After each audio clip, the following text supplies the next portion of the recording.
first quarter of 2024 is here, and we can only hope to receive the magnitude of fights we did last year. A fight that has looked so impossible to make due to the weight of each fighter seems to become more and more talked about as one of these warriors continues to fly through the divisions collecting belts wherever he goes. The styles clash tremendously and will overall make a fight for the ages. Hello fight fans, and welcome back to another Squared Circle TV video as we take a deep dive into what could happen if this showdown was ever to take place. Naoya Inoue versus Gervonta "Tank" Davis would arguably be the biggest fight in boxing, but who would come out on top if they ever stepped into the Squared Circle together? Without further ado, let's get into it. Naoya Inoue.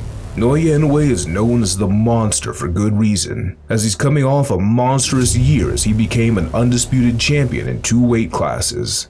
He is recognized as the fighter of the year by a lot of the public after the 30-year-old boxer-puncher soundly defeated the then undefeated WBC WBO 122-pound title holder Stephen Fulton in July, and WBA IBF 122-pound belt holder Marlon Taples in December. But it wasn't just about him winning. We must deeply consider the fashion in which he achieved these monstrous feats. Many people had doubts when he went to unify the super bantamweight division against a slick, precise operator in Stephen Fulton Jr. Some boxing fans had this fight one, if not the most, 50-50 bout after Spence vs. Crawford, which coincidentally took place on the same week. One of the reasons people had some doubts was down to Inoue being the naturally smaller man of the two. Also, he hadn't really seen a style like Fulton before, not to mention he was an undefeated fighter himself at the time. This wouldn't faze the man from Japan, as he would go on to put on a masterclass of performance, sending shockwaves through the boxing world.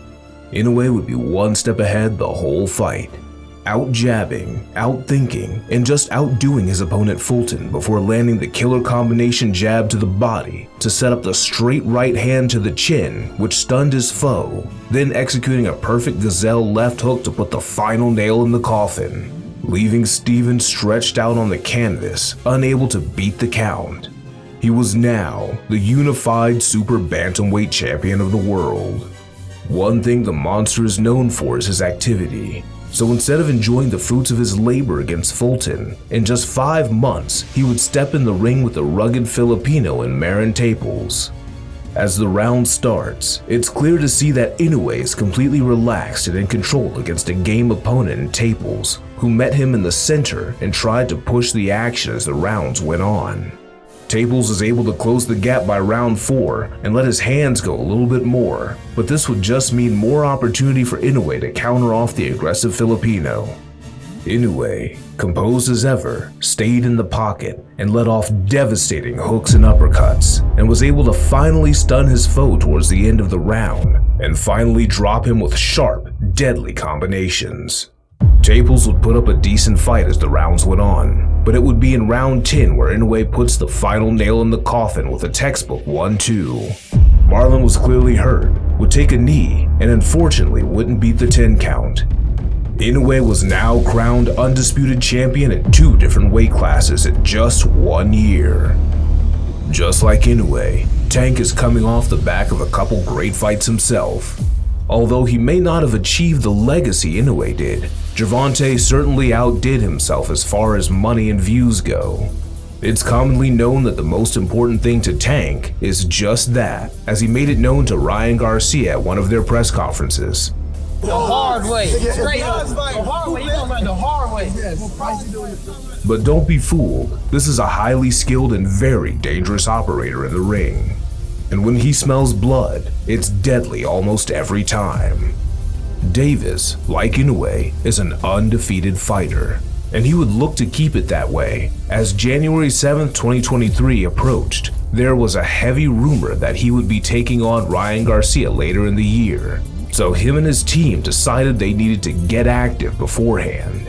He took on another Garcia who doesn't quite have the reach of King Ryan, but certainly the pedigree, as he was coming off the biggest win of his life, upsetting Chris Colbert to become a world champion at 130-pound division.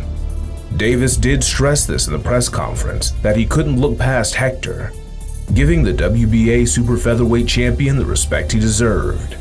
This respect was carried over into the ring as Tank took his time to download the data that Hector was giving off.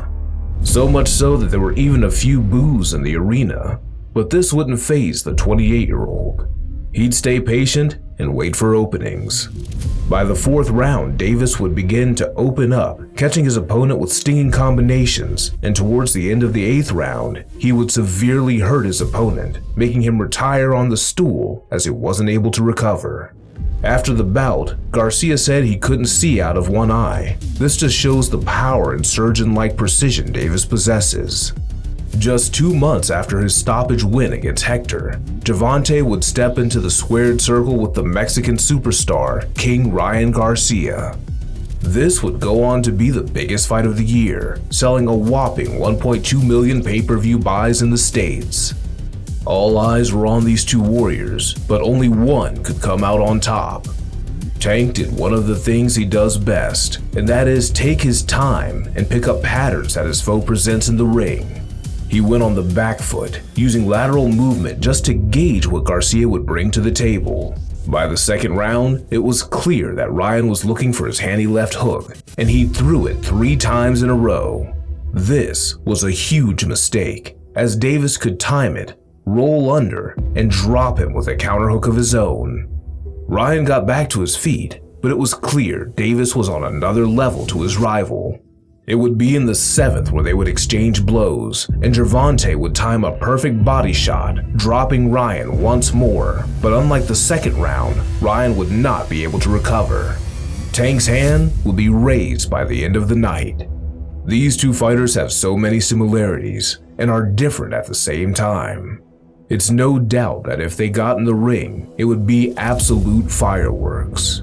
People look at their power, and yes, they both carry a tremendous amount of power, but the skill and technical aspect isn't one to be overlooked either, as both these fighters have outstanding IQ and ring generalship. Leave in the comments below who you believe would come out on top if these two ever got in the ring together. Stranger things have happened in boxing, and who knows, maybe one day the boxing gods will bless us and we'll be able to view the potential great spectacle. Well, fight fans, we've reached the end of the video. Don't forget to like, comment, and subscribe. Also, turn on post notifications so you don't miss a video just like this one. See you all in the next one.